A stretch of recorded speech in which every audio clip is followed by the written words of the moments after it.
To tonight's other big story, Queensland Rail's two most senior executives have resigned over Brisbane's train debacle. Both the CEO and the chairman of the board have fallen on their swords as commuters are warned of more disruption to services tomorrow.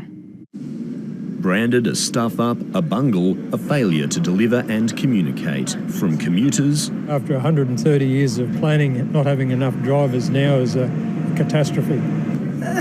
Yes. Somebody's responsible for that. To the Premier. What has happened is unacceptable.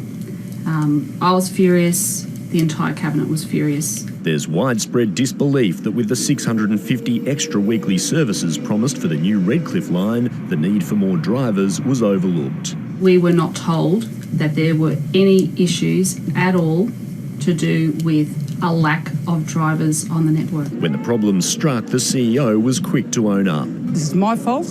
It is Queensland Rail's fault. But a week on, with hundreds of services now cancelled and commuters stranded, the Premier still isn't impressed. It's not good enough. It's simply not good enough, and the communication needs to be, up to a high standard. This afternoon, the CEO and chairman of the board communicated their resignations. In a note to staff, Helen Glua said, "My decision to resign was not taken lightly. Clearly, we have not delivered in the last 3 weeks of our operation, which is disappointing." The chairman, Michael Klug, emailed saying, "Today I resigned as chair of Queensland Rail. While this is a very sad day for me, I have immensely enjoyed my time at Queensland Rail." Temporary replacements have been appointed.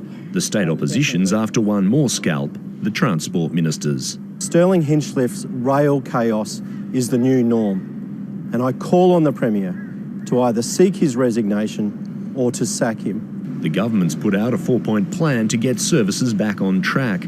But Translink is expecting even less services tomorrow. Please be advised the timetable for tomorrow is different to the Monday to Thursday timetable.